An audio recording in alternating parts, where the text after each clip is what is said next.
Natural Geometric Exploring presents Pirates of the Wybecas. Wow!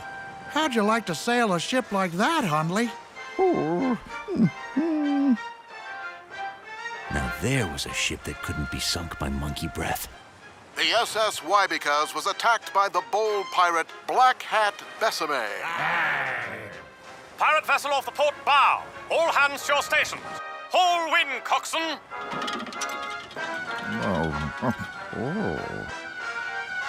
Those ships were so dignified and neat. Wouldn't it be great to be an old-time captain?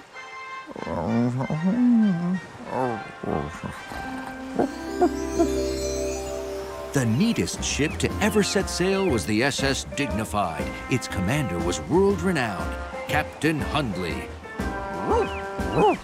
No other captain was as smart, as orderly, or had as wet a nose.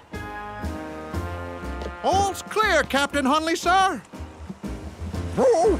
Thank you, sir. You know how much your approval means to me, sir. Captain Hundley's crew was always orderly and efficient.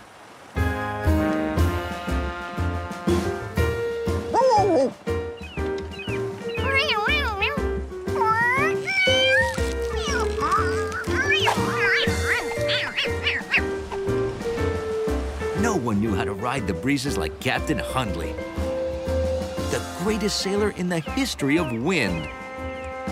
But all was not smooth sailing.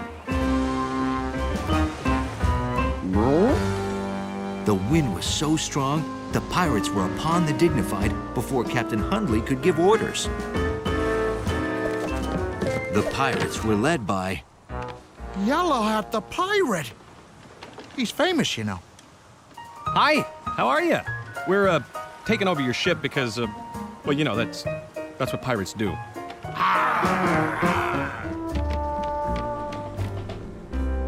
But the most undignified thing wasn't putting Captain Hundley in his own brig.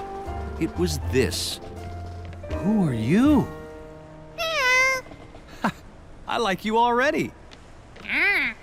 Come on out and have fun with us.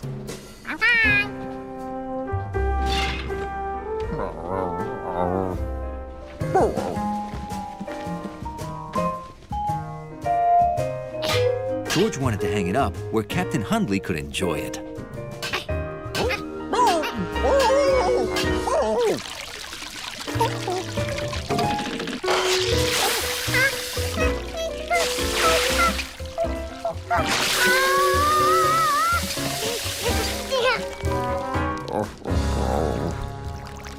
Then, George got an idea about how he could really help Captain Hundley.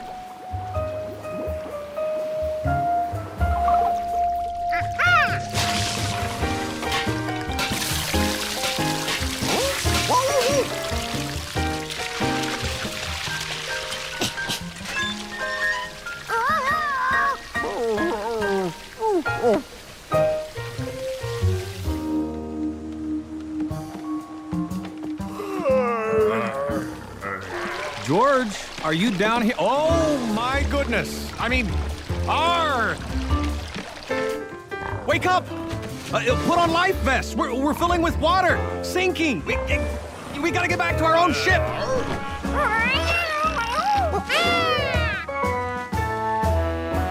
Captain Hundley used the wind perfectly, and they set sail. George! George! George!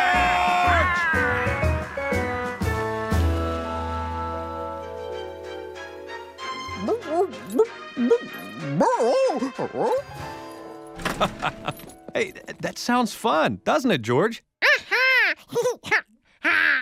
Say, Hundley, your good pal George is going to come out on the boat with us today.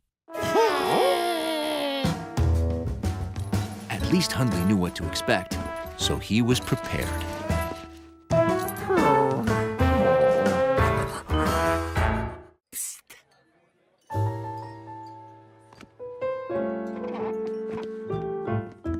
My cookbook. She is missing. Where's the last place you saw it? Here. You see, I go to hand out the menus, I hear a noise, I come back, and poof! Like that, the cookbook, she's vanished. Oh, and without it... You're ruined? Nah, but dessert sure is. I don't know how to make the topping for my blueberry surprise without it. It has to be around here somewhere.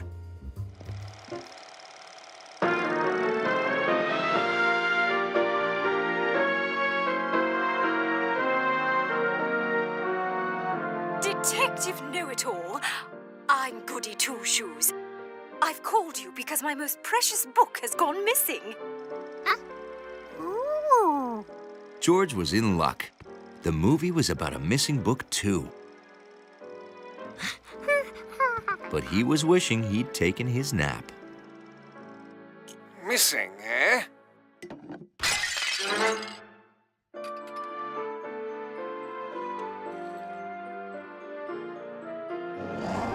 Oh, Kevin, come back! Oh, dreadfully sorry. No matter. This vase of water will do.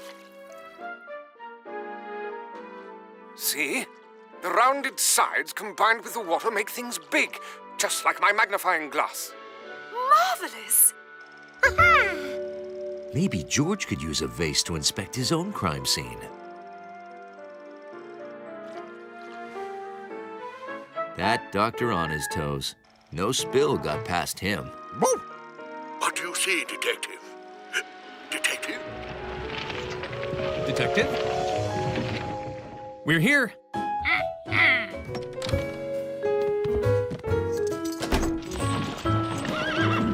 You've got your work cut out for you this time, Detective Needs to Know. Detective George Needs to Know wasn't worried.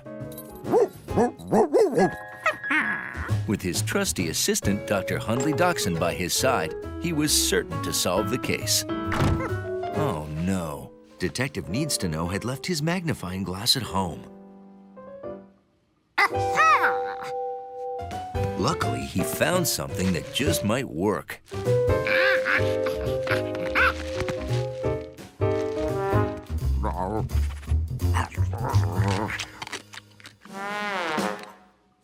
Luckily, there was plenty of water nearby. He just had to squeeze a bit to make it round like the vase. Now Detective Needs to Know could look for clues.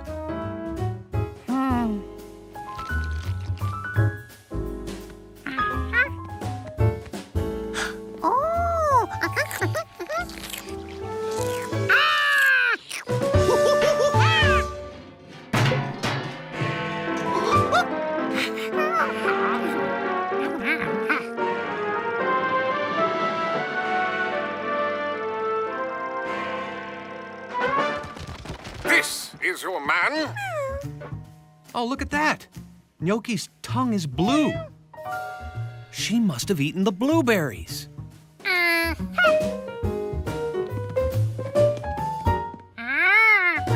Yeah, look at that. There's blueberries spilled all over the countertop.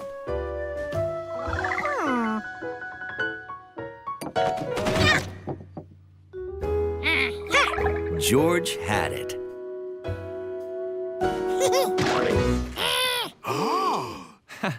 He never does this at home. My recipe book!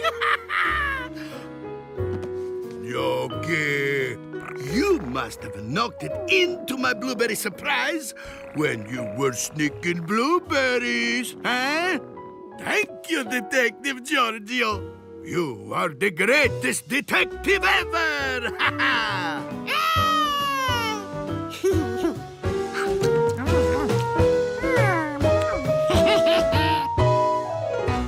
There's nothing Hundley loved more than a clean lobby.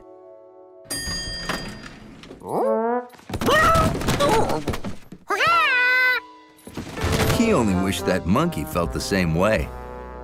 Oh, sorry about that, Hundley. Is that all of it? It's not even half of it. 301's doorbell is stuck again. Don't worry, Hundley will show you to the basement. Great. George, I'll go upstairs for more boxes. Why don't you and Hundley find a spot for them?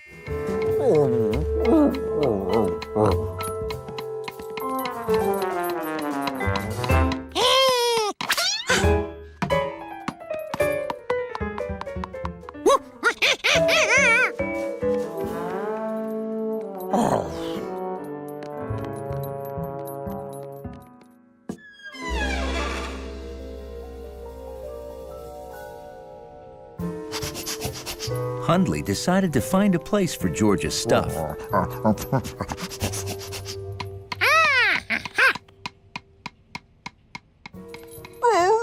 It occurred to Hundley that this was the first time he'd been in the basement by himself.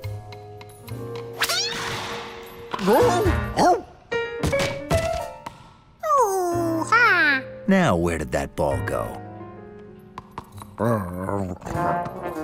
A good lobby dog is fearless.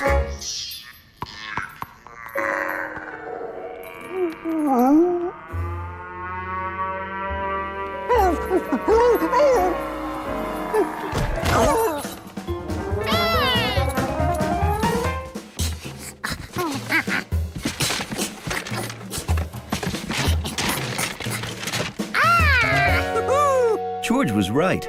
You should save everything because you never know when you might need it.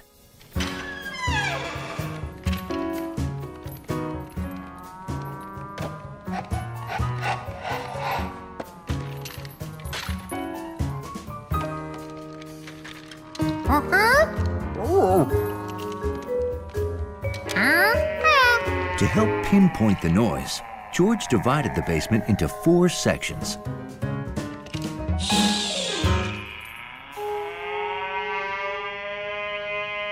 He recorded the creepy noise in each of the 4 sections.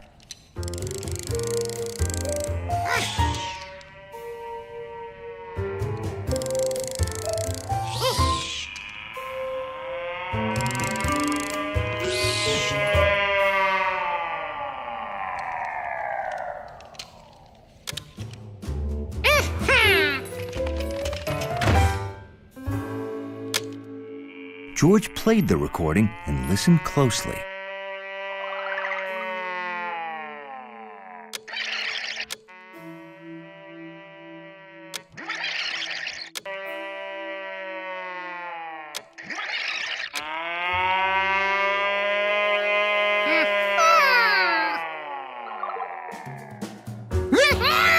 Now they knew the noise was coming from the part of the basement near the boxes.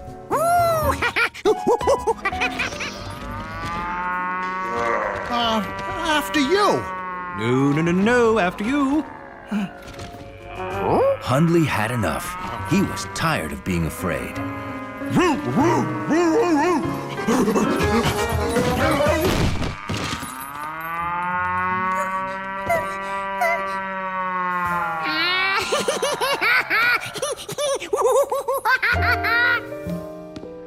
This is a cow. Cow. Yeah, Moo. Aw, Hundley must be the bravest dog in the city.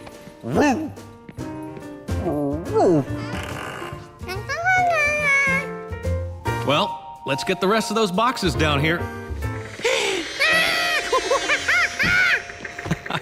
Haven't you learned noises are nothing to be afraid of? Don't you?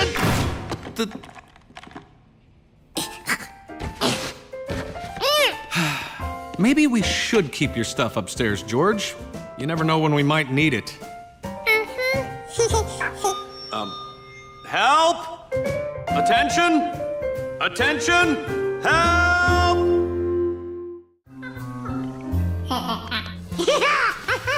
The cave was like a new playground for George.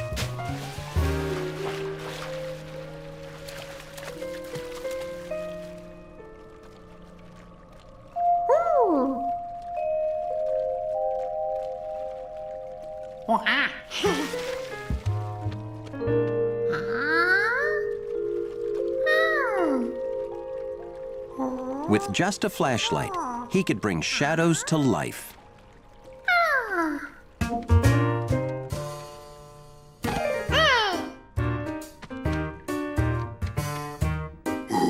And turn himself into a fearless giant.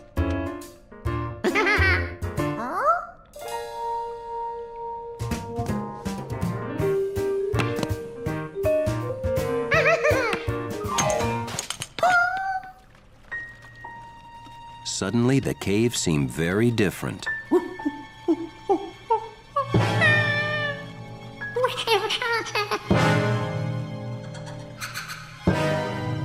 For the very first time, George was truly afraid of the dark.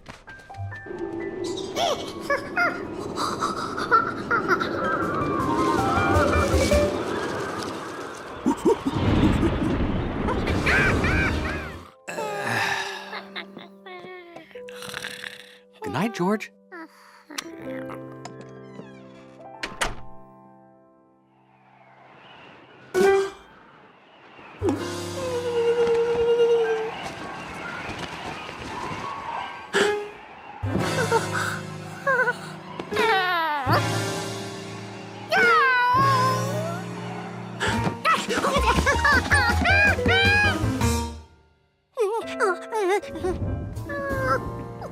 It's okay. All right.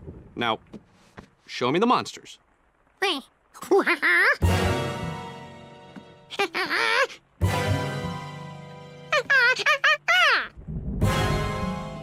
But those aren't monsters. You see?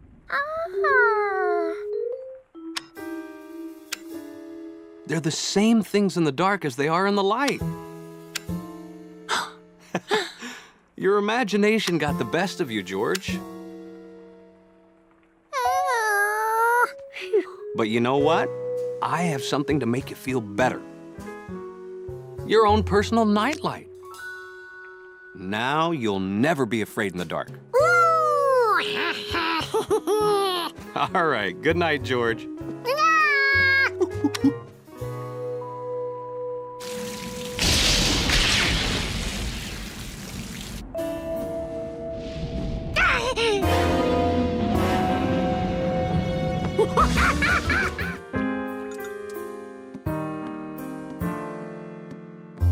Well, still no electricity, George.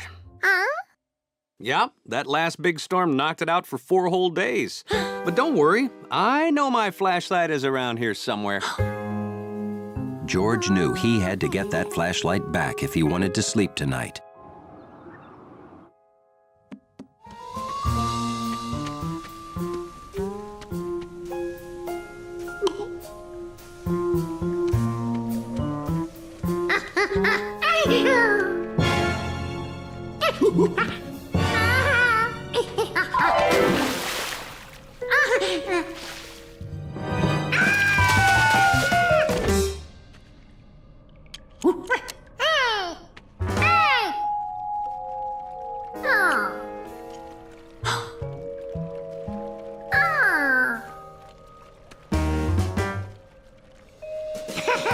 The man with the yellow hat was right. The only scary things in the dark were in George's imagination. That night, the power was restored. But George almost wished it was still out.